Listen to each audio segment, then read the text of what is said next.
زن را دوست می‌دارم، نه به خاطر آغوش دا بگیرمش مقصد کیفیت داشته باشم یا فکری جاگه خواب. نه، اصلا زن نقش مهم داره.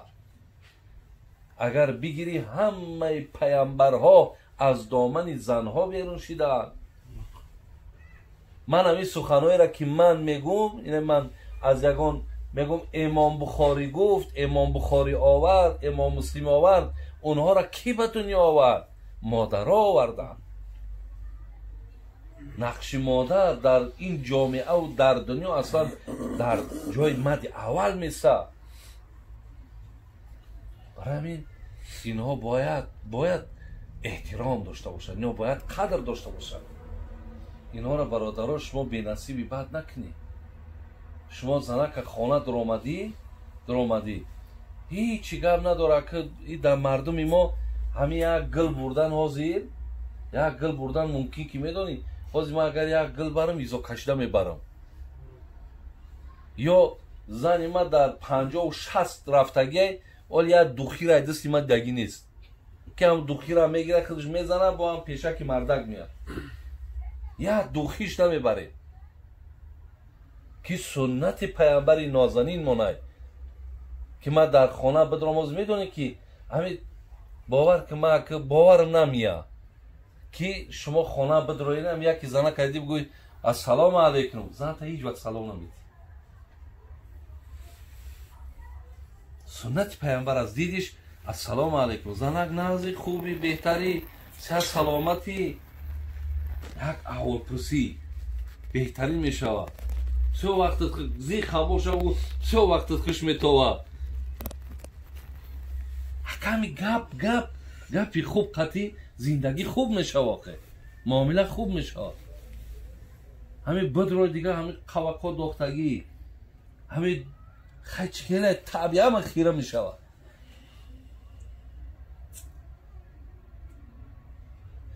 یک فقط برای بچه ها که بودیم برای شما گفتم.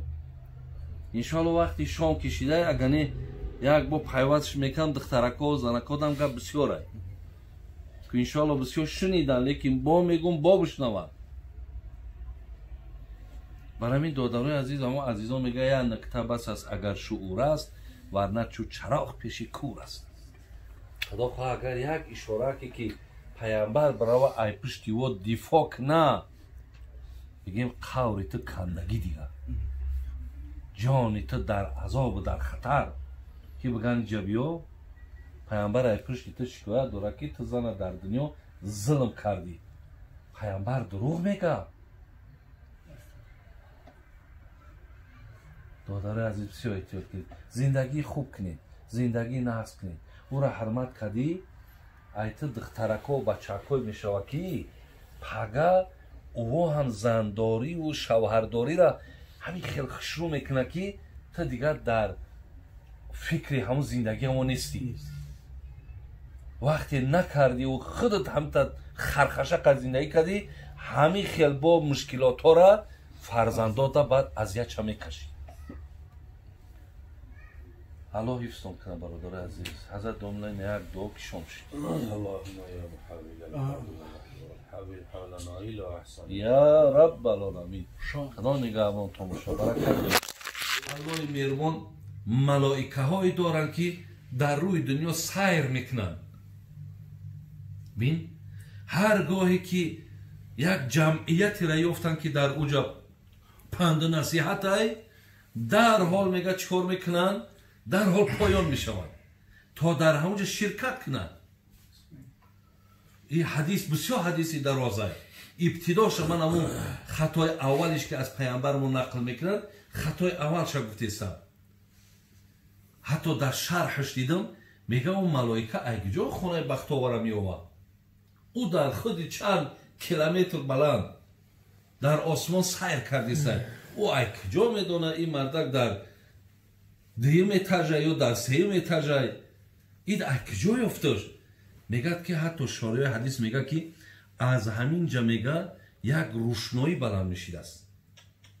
روشنایی بلند میشید است که از روی روشنایی میفهمند که در زیر همین روشنایی الله ما یاد چیدسته. بنده های خدا در یاد خدا نشستگی‌اند. میگه از روی روشنایی میآوند. حتی بعضی هاش گفتن ای بوی خوش میآوند، بوی خوش بلند میشود. از این لحاظ برادرای عزیز ما اینجا تنها نیستیم و خدای مهربان قسم این سخنها از زبان پیامبر آمدگی است که شما در احاطه ملائکه های رحمتید. حاضر ما حقیقتا چه دامن در ابتدا گفتن ما در احاطه هموی مزیر.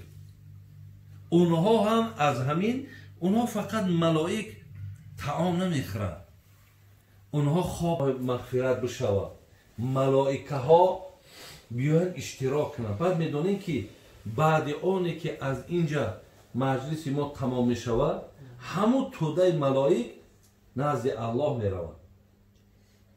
بیننده نزد الله میروند. برادر عزیز خدای مهربان میگه سنت شمیه که میداند که در اینجا کی بود، میداند در اینجا چی گفتگو بود، لیکن از اونها میپرسد من این جئتم، از کجا آمدید؟ اونها میگن خلاص محفل ما را نقل میکنن. اونها چی گفتن؟ اونها چی میخواستن؟ حتی ملائکه میگن از تو یاد کردن. چی میخواهن؟ جنت میخواهن. جنت دیدن؟ نه ندیدن. عجیب یک حدیث زیبای آدمی که را به خدا برامو هر یک دانه دانش بخونه موی تنش بلند میشود. الله با فرشته هاش گفتگو داره. اونا جنت دیدن که درباره جنت گپ بزنن؟ نه ندیدن. با الله میگشون اگر بینن چی؟ اگر تصور کنیم برادرها که اگر ما جنت حاضر ببینیم در این دنیا ما چه زندگی میکنیم دیگه؟ یه لحظه اینجا برای ما دیره میگیم تسر از اینجا ما مقصد جان ما خلاص شود. زیرا اینجا غمش بسیاره، اینجا دقتش بسیاره، اینجا تلاطمش بسیاره. الله میپرسه اگر میدیدن چی؟ ببینید گو اگر میدیدن، مقصد ملائکه گفتن اگر میدیدن مقصد تا چند اونها را اشتیاقش به سوی ذات تو زیاد میشه، تا چند اونها طلبگار جنت تو میشیدن، دیگر لذت های دنیا همش برای اینها مقصد هیچ قدر و هیچ قیمت پیدا نمیکرد. الله میپرسشون از چی چیز پناه طلب میکردن؟ از دوزخ. دوزخ دیدن؟ نه ندیدن. اگر میدیدن چی؟ بعد گفت اگر میدیدن اینها دیوانوار در کوچه داد گفته میکشن. از ترس مقصد اینها دیگر در دنیا هوشیار زندگی کردن میتونستن. وقتی دوزخ میدیدن، وقتی عذاب دوزخ میدیدن، وقتی خاری و خیلی مثال حالتهای زاری دوزخی ها را میدیدن، اینها در دنیا دیوانوار میگشتن.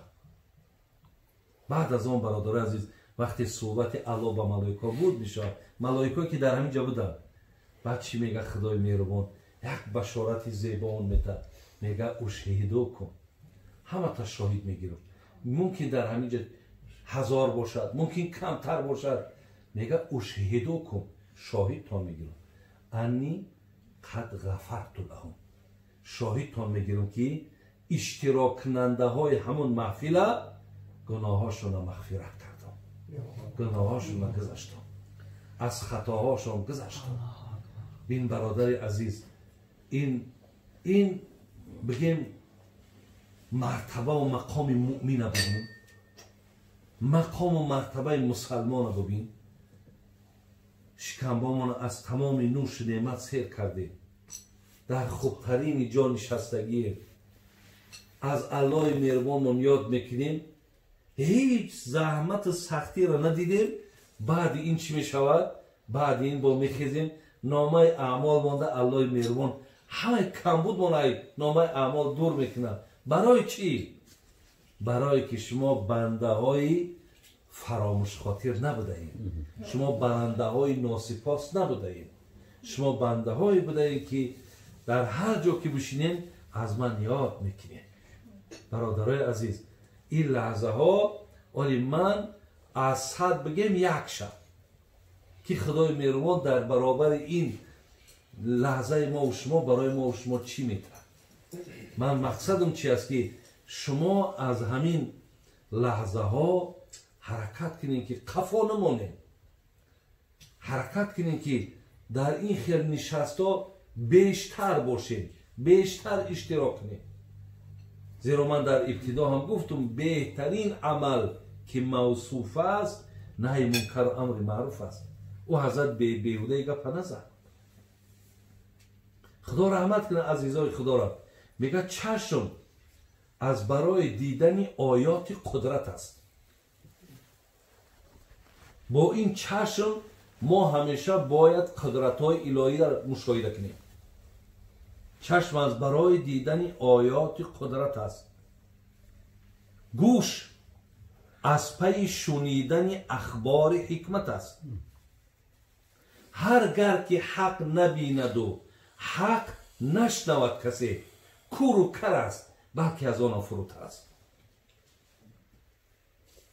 چشم برای دیدن نشانه های قدرت الهی.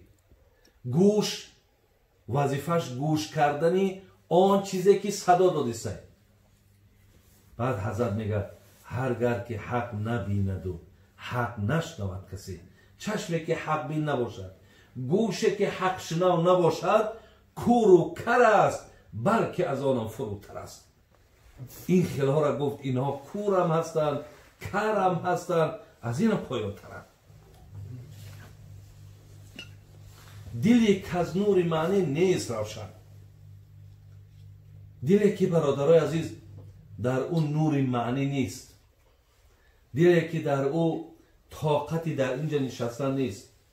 دلی که از نور معنی نیست روشن. مخوانش دل که او سنگ است و آهن.